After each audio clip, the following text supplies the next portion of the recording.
이 말씀은 살아계신 하나님의 말씀입니다.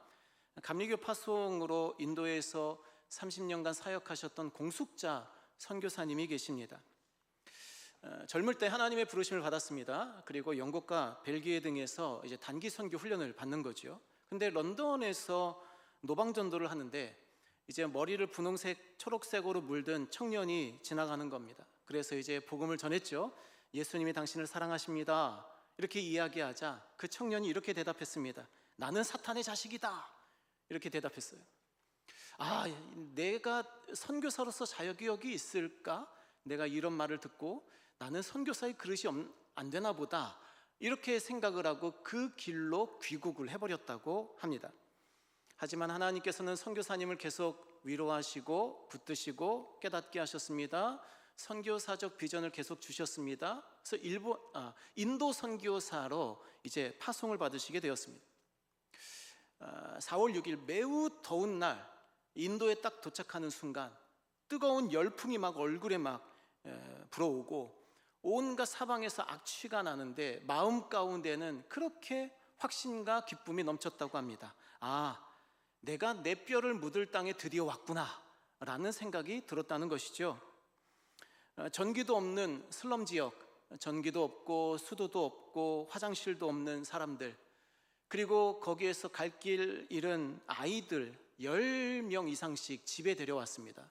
집에서 먹이고 재우고 성경을 가르치고 함께 예배하고 그렇게 하기를 15년을 사역을 하던 중에 한국에서 이제 어머님, 선교사님의 어머님이, 친정 어머님이 보려고 오셨는데 오시자마자 눈물을 펑 터뜨리시는 거죠. 아이들이 계속 밀려 들어와서 그 수많은 아이들을 감당할 수 없게 되자 사흘 동안 금식하며 기도를 올렸습니다. 하나님 음성이 크리스천 스쿨을 시작해라 라고 하는 음성을 듣고 인도인 사역자와 함께 2년 동안을 준비하고 기도하며 드디어 크리스천 스쿨을 시작했습니다. 그리고 지금은 그 학교의 졸업생들이 대학 교수가 되고 회사 임원이 되고 변호사가 되고 목사가 되었다고 합니다. 그 모진 고난과 함께했던 그 선교 사역 가운데 가장 절정이었던 것은 바로 남편 선교사님의 죽음이었습니다. 코로나 때였죠. 코로나 때는 뭐 면회도 안 되지 않습니까? 그래서 코로나 때 부모님이나 가족이 돌아가신 분들 면회도 제대로 못하고 그렇게 가족들을 떠나보내지 않으셨습니까? 선교사님도 마찬가지였습니다. 남편 목사님이 코로나로 이제 죽음의 지경에 이르셨죠. 면회가 안 되는 상황에서 결혼기념일에 그래도 이날은 조금 내가 면회하게 해달라 해서 겨우겨우 이 공숙자 선교사님 한 분만 남편 선교사님을 보러 들어갔습니다. 손을 잡고 기도하고 서로 사랑한다 라고 이야기를 하고 면회를 마치고 나온 지 이틀 만에 남편이 세상을 떠나게 되었습니다. 그렇게 30년을 인도에서 사역을 하셨습니다. 그런데 선교사님의 고백은 이렇습니다. 제가 한 것은 아무것도 없습니다. 저는 그저 하나님이 하시는 역사를 바라보는 구경꾼일 따름입니다. 오늘 말씀의 제목은 빼앗을 자 없느니라 라고 하는 제목입니다. 성도의 견인, 그러니까 우리가 의롭게 되고서 천국에 갈 때까지 우리의 삶을 붙들어 주시는 분이 하나님이시다 라고 하는 믿음의 교리가 성도의 견인이라고 하는 교리이죠. 이 교리를 우리가 다시 한번 복습하면서 우리의 삶의 끝까지 우리를 붙들어 주시는 하나님의 은총을 우리 또한 믿음으로 붙드는 저와 여러분 될 수 있기를 주님의 이름으로 축복합니다. 첫째로는 뿌리칠지라도이지요. 우리가 언제 우리 스스로 믿음 가졌습니까? 아니요, 그렇지 않지요. 우리가 언제 예수님 좋아서 제가 교회 나가겠습니다, 저 좀 전도해 주세요 했습니까? 그렇지 않지요. 우리는 많이 뿌리쳤어요. 우리 가족이, 부모님이, 또 친구가, 동료가, 심지어는 우리 자녀가 우리를 전도한 경우도 있고요. 그래서 우리가 처음에 나올 때는 끌려 나온 경우가 수다합니다. 저도 그렇고요. 우리나라는 안 그렇겠습니까? 우리나라 사람들 가운데의 믿음이 어떻게 생겼습니까? 우리 스스로 믿지 않았어요. 선교사님이 들어와서 알려주니까 믿게 된 거죠. 우리는 많이 뿌리쳤습니다. 안 믿겠다고, 예수님 안 믿겠다고, 교회 안 다니겠다고 했던 순간들이 얼마나 많은지 몰라요. 하지만 성경은 어떻게 얘기합니까? 그런 과정조차 하나님의 계획 가운데 있다라고 하는 거죠. 우리가 지난 수요 예배들에서 살펴보았던 황금사슬이라고 하는 교리가 있습니다. 로마서 8장 29절과 30절 말씀인데요, 우리 함께 읽겠습니다. 하나님이 미리 아신 자들을 또한 그 아들의 형상을 본받게 하기 위하여 미리 정하셨으니 이는 그로 많은 형제 중에서 맏아들이 되게 하려 하심이니라. 또 미리 정하신 그들을 또한 부르시고 부르신 그들을 또한 의롭다 하시고 의롭다 하신 그들을 또한 영화롭게 하셨느니라. 아멘. 우리가 구원의 길로 인도하기 위해서 하나님은 어떤 역사를 하셨죠? 첫 번째, 이제 5가지로 얘기해요. 예지, 예정, 소명, 의화, 영화, 이렇게 우리가 얘기하면 구원의 서정이죠. 근데 이것을 방금 로마서 8장 29절 30절 말씀이 정리를 하고 있는 거예요. 첫 번째 29절에 미리 아셨다, 예지이죠. 그리고 30절 말씀에 미리 정하셨다, 예정이죠. 그리고 부르셨다, 소명입니다, 콜링이죠. 그리고 의롭다 하셨다, 의화예요. 영화롭게 하셨다, 죽고 나서 우리가 부활의 몸으로 변화되어 하나님의 영광을 찬양하며 영원히 천국에서 거룩히 산다라고 하는 그런 뜻 아닙니까? 그런데 이 의화와 영화 사이에 우리 질문이 있어요. 예수님 믿고 의롭게 되었는데 그러면 내가 끝까지 견딜 수 있을까? 그 질문이죠. 내가 끝까지 성도가 될 수 있을까? 이 질문이에요. 그 질문에 대해서 성경은 그렇다라고 합니다. 그렇다. 왜요? 우리가 하나님을 붙드는 것이 아니라 하나님이 우리를 붙들어 주시기 때문이다 라고 하는 거죠. 성도의 견인, 이렇게 보면은 그런 생각이 들어요. 견인, 그러니까 우리가 굳을 견자에다가 인내할 때 그 인이거든요. 그럼 우리가 인내해야 되는 것 아니냐? 우리 참기도 힘든데, 그렇지 않아도 집안의 물질 문제 때문에, 또 집안의 환자들 때문에, 혹은 뭐 부모님과의 갈등, 자녀들과의 갈등, 형제들 간의 갈등 때문에, 그렇지 않아도 내가 지금 참고 또 참고 있는데 또 참아야 된다고 라고 생각하실 수 있죠. 하지만 이 교리는 분명히 우리 총회 헌법에도 들어가 있습니다. 소요리 문답 36번째 질문에 보면 우리가 예수님 믿고 받은 혜택이 무엇입니까가 있어요. 질문을 요약하자면, 그런데 답의 마지막에 어떤 은혜들이 있습니까? 하나님의 사랑을 확신할 수 있고, 양심이 평온하며 성령 안에서 기쁨을 누리며 은혜가 자라날 뿐만 아니라 은혜 안에서 우리가 끝까지 견디게 된다는, 끝까지 견디게 된다. 근데 이 단어를 들으면 우리가 마음이 무거워질 수 있죠. 또 참으라고 라고 하지만 아니요, 그게 아닙니다. 성도의 견인은 우리의 역사가 아니에요. 우리의 일이 아니에요. 우리 작업이 아니에요. 우리의 노력과 우리의 에너지가 아니에요. 하나님이 우리를 붙잡아 주셔서 끝까지 끌고 가신다는 의미예요. 거기에 대해서 우리는 믿음으로 반응하며 기다리며 참고 견디며 인내하라, 그 의미이지요. 애초에 우리는 하나님을 사랑하는 처음부터 우리는 우리가 하지 않았어요. 우리가 먼저 시작한 적이 없습니다. 요한일서 4장 19절 말씀에 우리가 하나님을 사랑하는 이유는 하나님이 먼저 우리를 사랑했기 때문이다 말씀하고 있죠. 우리는 많이 뿌리쳤어요. 우리는 잡으려고 하지 않았다고요. 그런데 먼저 하나님이 손을 내밀어서 우리를 딱 잡아주신 거죠. 그러니 우리가 손을 놔도 하나님이 우리를 처음부터 붙잡고 계셨기 때문에 끝까지 우리를 끌고 우리를 거룩의 길로, 영생의 길로, 천국의 길로 인도하신다. 이게 성도의 견인이라고 하는 교리입니다. 천국 갈 때까지 우리 힘으로 버틴다는 게 아니에요. 우리가 신앙생활하면서 우리는 자주 스스로에게 실망하죠. 내가 작년보다 나아진 것이 없는데, 내가 같은 죄를 또 저질렀네, 내가 예전만큼 기도하지 못하네. 그때 우리는 조용히 기도해요. 조용히 질문을 합니다. 나는 하나님을 붙들지 못하는가? 하지만 질문 자체가 바뀌어야 합니다. 질문 자체가 바뀌어야 돼요. 우리가 어떠하나 이거를 묻는 것은 믿음이 아니에요. 신앙생활이 아닙니다. 성경이 우리에게 말하는 것은 내가 하나님을 붙들고 있느냐를 점검하는 것이 아니라 하나님께서 나를 붙들으시니 그걸 내가 믿느냐예요. 성경은 계속 우리에게서 믿음을 요구합니다. 예수님 계속 너희가 믿느냐. 주님이 우리에게 얼만큼 헌금해라, 뭐 얼만큼 몇 시간 봉사해라, 몇 명을 전도해라, 그 질문 안 하셔. 내가 그 일을 할 텐데, 내가 치료할 텐데, 내가 너희들 먹일 텐데, 내가 기적 일으킬 건데, 내가 풍랑을 잠잠케 할 건데 너희 믿느냐? 너희 믿느냐? 우리 일이 아니에요. 우리 일이 아니에요. 우리를 붙들어 주시는 분은 우리 하나님이시고, 우리에게는 어떤 은혜가 있느냐? 붙들리는 은혜가 있는 거예요. 우리가 응급 상황에 처했다고 생각해 보십시오. 그래서 산에서 예를 들어서 등산하다 떨어졌어요. 못 움직여요. 허리를 다쳐서. 우리는 아무것도 못해요. 그때 우리가 가만히 있으면 되죠. 왜요? 소방구조대가 와서 우리를 싸가지고 우리를 들어 올릴 거예요. 우리를 구출할 거라고요. 그것과 같아요. 우리가 아무것도 할 수 없는 상황이라 할지라도, 우리는 여전히 죄인이고 우리는 여전히 자기 자신에 대해서 의심한다 할지라도, 우리를 붙잡고 붙들어 올리시는 하나님이 계시기에 성도의 견인이라고 하는 교리가 성립한다라고 하는 거죠.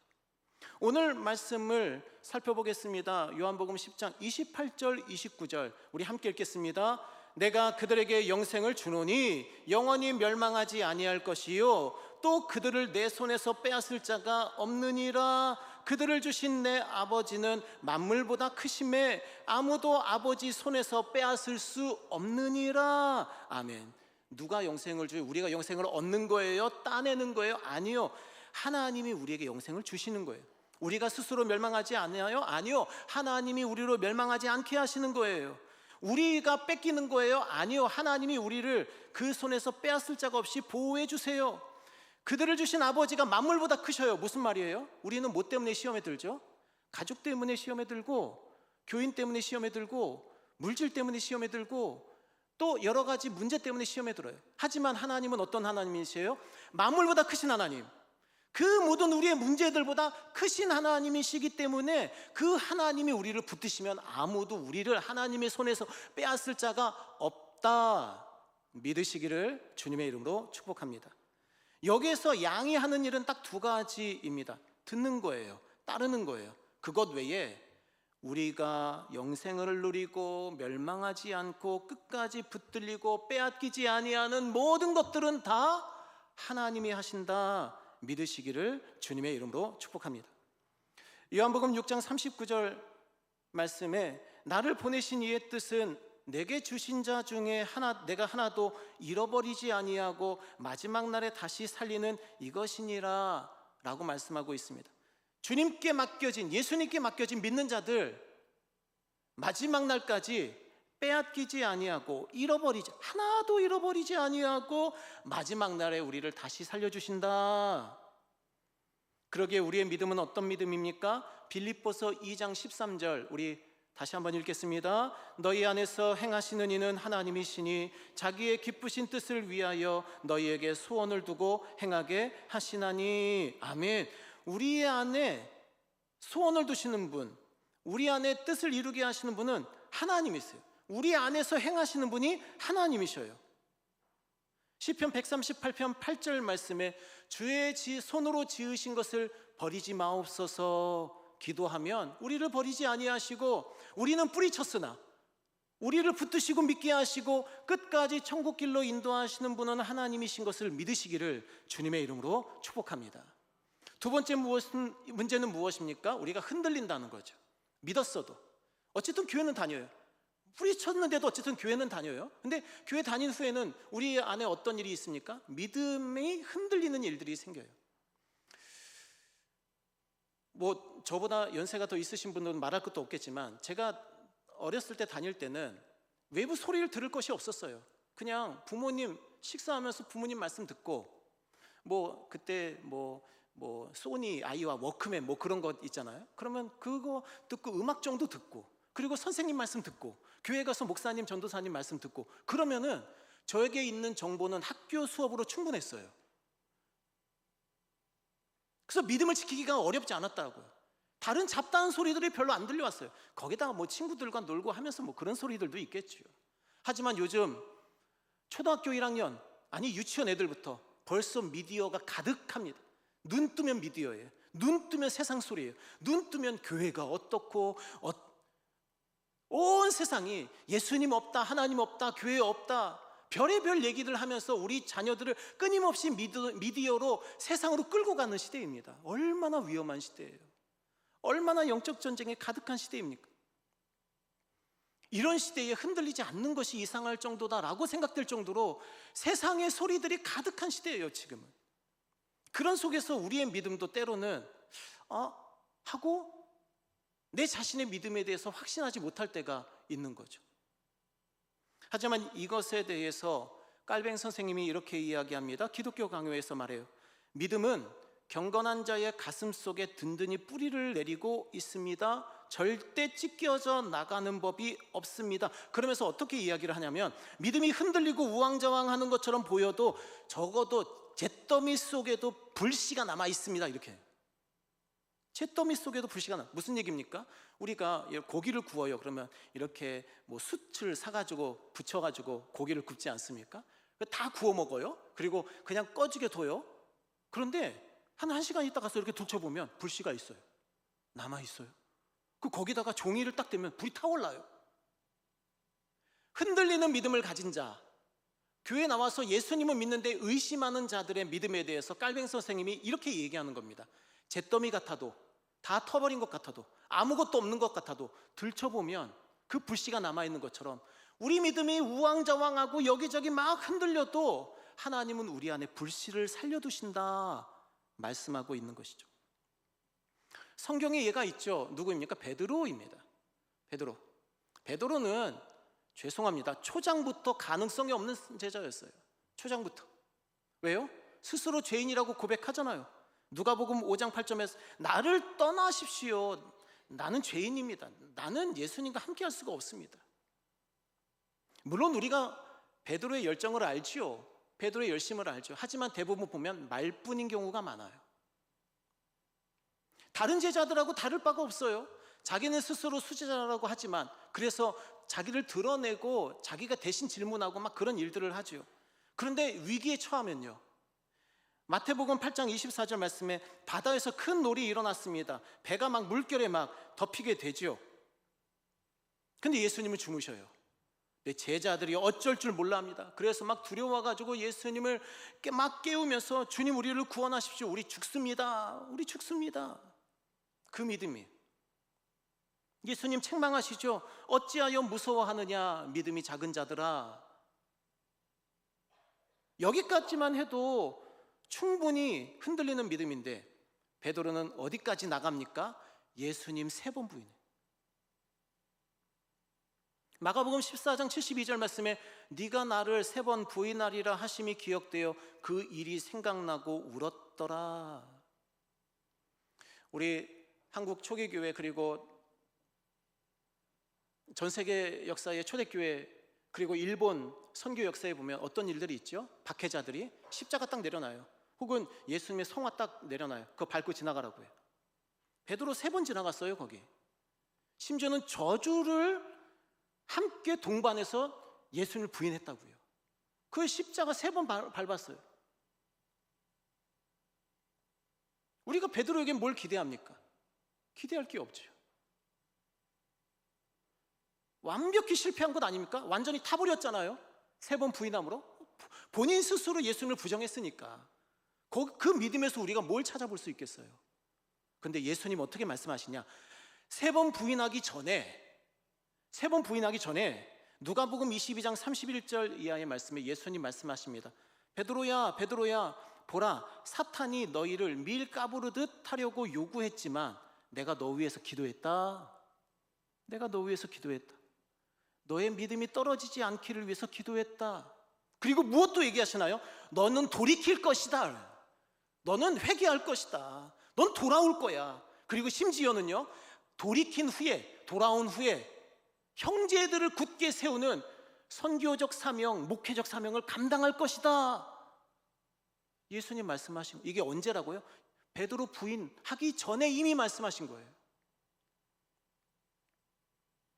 예수님은 베드로가 넘어질 것 아셨어요. 예수님의 초상화와 예수님의 십자가를 밟고 3번이나 지나갈 걸 아셨다고요.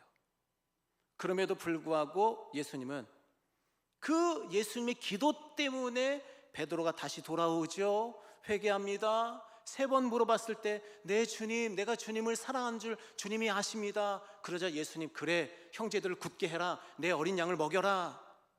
그리고 우리가 아는 그 위대한 사도 베드로의 삶의 역사가 펼쳐진 것 아니겠습니까? 사랑하는 성도 여러분, 우리는 우리 자신의 믿음, 내가 이 믿음 갖고 무엇하나 싶을 때가 있어요. 이 믿음 갖고, 이 연약한 믿음 갖고, 이 흔들리는 믿음 갖고, 이 갈등하는 믿음 갖고.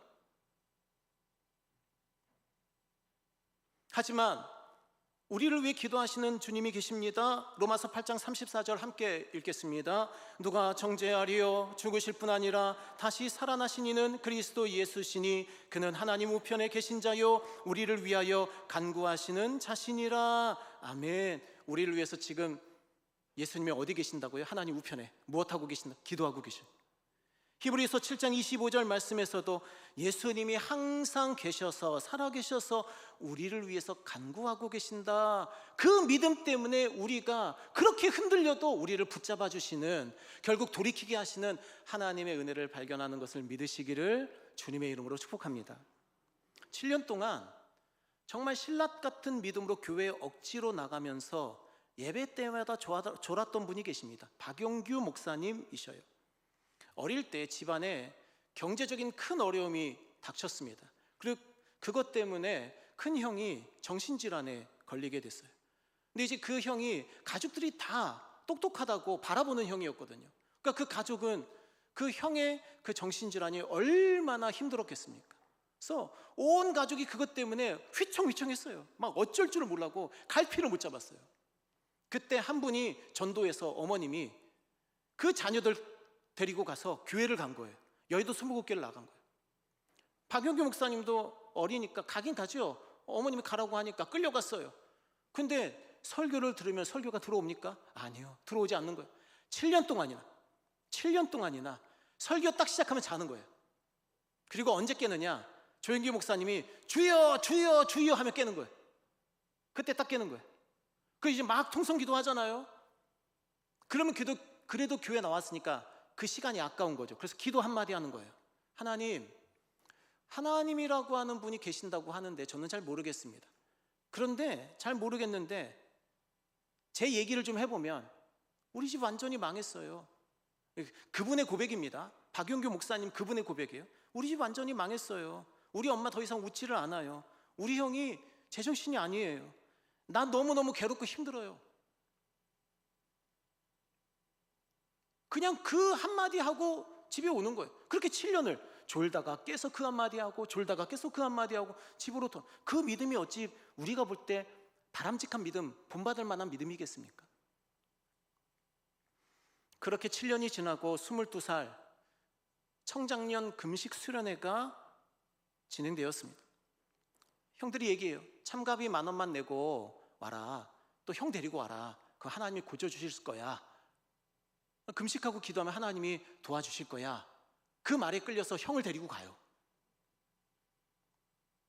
거기서 하나님 제 형을 좀 고쳐주세요. 그래야 우리 가족이 행복해집니다. 기도합니다. 기도하는데 하나님의 음성의 마음이 들려요. 이렇게 하나님이 말씀하시는 거예요.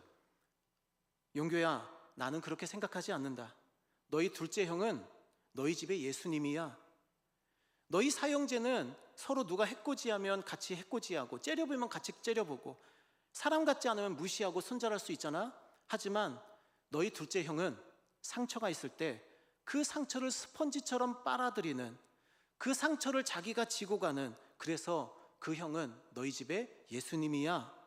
용규야, 너는 내 형을 고쳐달라고 데려왔지만 나는 너희 둘째 형을 통해서 너희 가족과 너를 나에게로 불렀단다.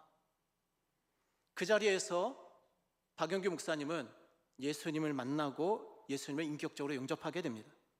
7년 동안 설교 시간에 잠을 자며 하나님이라는 분이 계십니까? 라고 반문했던 신락 같은 믿음 같지도 않았던 믿음이었지만 그 오랜 기간 동안 하나님께서는 박영규 목사님과 그 가정을 늘 돌보시고 지키시며 믿음으로 고난을 새롭게 해석하게 하시고 결국은 예수님을 영접하여 평생 목사로 복음 전도자로 살게 하셨다라고 하는 것이죠. 이게 사람의 힘이겠어요? 교회 가서 맨날 잠만 자는 것이 그게 사람의 힘이겠습니까? 그게 어떻게 은혜이겠습니까? 그런데 그분을 변화시킨 하나님의 은혜, 이것이 성도의 견인이죠. 우리의 믿음이 하찮을지라도 흔들릴지라도 별거 볼 것 없는 것 같아 보여도 결국은 우리로 하여금 견인, 굳게 서서 인내하게 하시는 하나님이 계신다 믿으시기를 주님의 이름으로 축복합니다. 근데 여기서 세 번째로 우리가 생각할 것이 있습니다. 그러면 어차피 하나님이 다 해주실 거니까 나는 그냥 뭐 제대로 믿지도 않고 교회도 신앙생활도 제대로 안 하고 헌금도 안 하고 그냥 그렇게 사면 될 것이냐, 나는 그냥 베개 베고 누워있듯이 그렇게 신앙생활 하면 될 것이냐, 그냥 교회만 왔다 갔다 하면 될 것이냐, 아니라고 하는 거죠. 아니라고 하는 거죠. 깔뱅 선생님은 이 견인의 교리는 베개가 아니라 방패다, 이렇게. 방패다. 무슨 얘기입니까?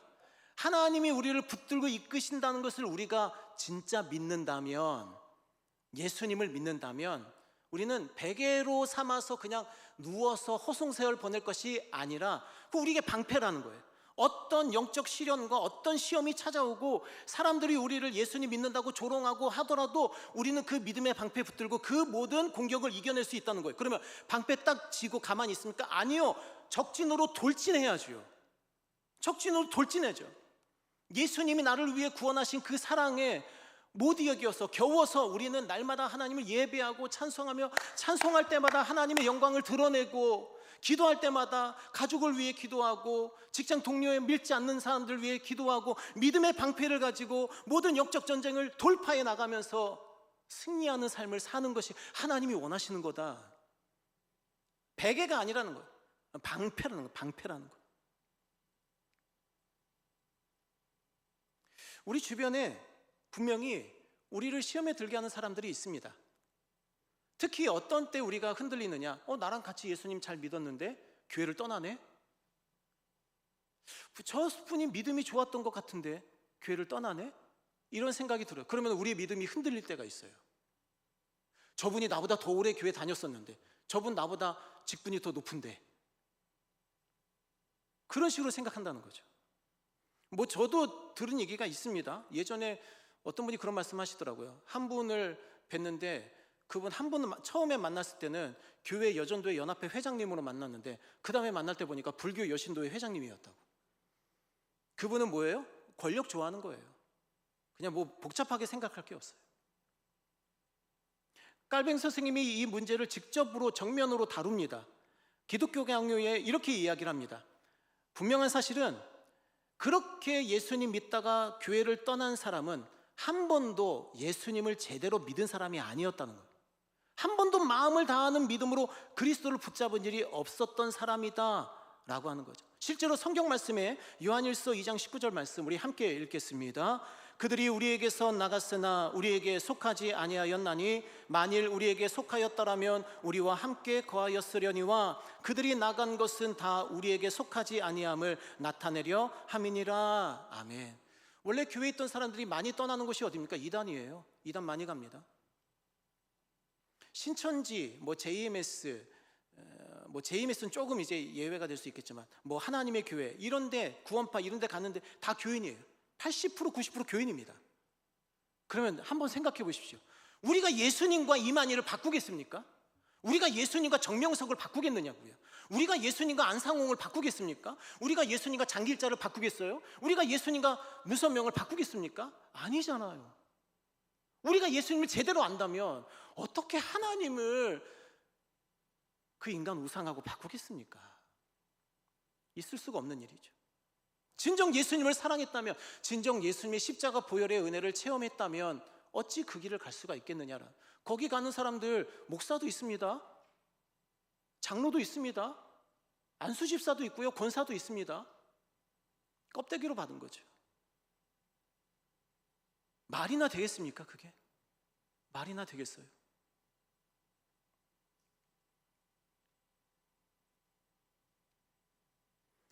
그래서 이 성도의 견인이라고 하는 교리는 그냥 편히 누워서 쉬고 있으면 우리 천국에 인도해 준다, 그 얘기가 아니에요. 견인, 말 그대로 우리가 굳게 서서 견뎌내야 되는 방패이다라고 하는 거죠. 그 방패 들고 힘들더라도 한 걸음 한 걸음씩 세상에 나가서 복음 증거하고 하나님의 살아계심을 증거하고 날마다 예수님의 영광을 노래하는 삶이 되어야 된다라고 하는 것이죠. 그리고 늘 우리 스스로 경계해야 해요.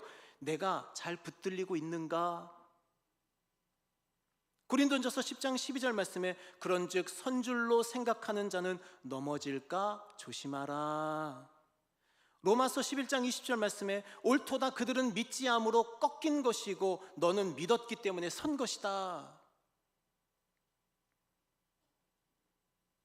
그러므로 사랑하는 성도 여러분, 방패를 드시고 믿음의 방패, 성도의 견인이라고 하는 이 믿음의 방패를 굳게 드시고 주님 다시 오실 때까지 세상을 향해 복음을 증거하며 성큼성큼 나아가실 수 있기를 주님의 이름으로 축복합니다. 아무리 더워도, 아무리 지쳐도, 아무리 삶의 문제가 많고 힘들어도 기도하시죠. 기도하셔야 됩니다. 자녀들을 위해 기도하고 부모님을 위해 기도하고 가족을 위해 기도하고. 누구는 편하게 있고 싶지 않아요? 누구는 하루 종일 그냥 집안에 처박혀서 핸드폰 보고 뭐 먹고 또 핸드폰 보고, 그게 편한 거예요? 저희 교회 새벽에 한 30명에서 40명 정도 새벽 예배를 나오십니까? 그럼 그분들은 삶이 편해서 나오십니까? 아니요. 믿음으로 살려고, 이겨내려고, 어쨌든 기도하려고, 어쨌든 하나님이 내게 맡기신 사명이 있으니까 그 새벽에 4시에 깨가지고 일어나서 걸어도 오셔요. 걸어도 오신다고요. 그분들은 믿음이 특별해서 그렇습니까? 아니요. 말씀드렸지만 목사, 장로, 집사, 권사도 이단 넘어간다고요. 교회 30년, 40년 다녀도 헛것으로 다니면 이단 넘어간다고요. 하지만 우리의 믿음은 무엇입니까? 빌립보서 1장 6절 말씀 함께 읽겠습니다. 너희 안에 착한 일을 시작하신 이가 그리스도 예수의 날까지 이루실 줄을 우리는 확신하노라. 아멘. 믿으시기를 바랍니다. 깔뱅 선생님은 이 본문에서 그리스도 예수의 날까지를 어떻게 바꿔 읽느냐, 사명의 끝까지 이렇게 읽어요. 그리스도 예수의 날이 언제냐? 물론 예수님 다시 오시는 날이죠. 그 우리는요, 그냥 수동적인 죽음이 우리의 끝입니까? 아니요. 사명을 감당해야 된다는 거예요. 사명을 주님 언제 오실지 우리는 몰라요. 도적같이 오실 거예요. 그럼 우리가 말하는 우리의 삶의 끝은 어디입니까? 사명을 다 감당하는 거예요. 사명을 감당하는 겁니다. 그래서 깔뱅 선생님은 빌립보서 1장 6절 말씀에 그리스도 예수의 날까지를 사명의 끝까지 이렇게 새로 해석하고 있는 것입니다. 사랑하는 성도 여러분, 어떤 사명 지금 감당하고 계십니까? 어떻게 기도하고 계십니까? 어떻게 예배하고 계시며, 어떻게 복음 증거하고 계시며, 다락방 안팎에서 어떻게 공동체를 세우기 위해 애쓰고 계십니까? 우리 한번 스스로에게 질문해 보시고, 혹시 그동안 나 예수님 믿었으니까 뭐 알아서 천국 가겠지라고 생각해 오셨다면 이제는 그 베개를 던져버리고 믿음의 방패를 굳게 잡고 세상을 향해서 기도하며 찬송하며 힘차게 전진하는 저와 여러분 될 수 있기를 주님의 이름으로 축복합니다. 기도하겠습니다.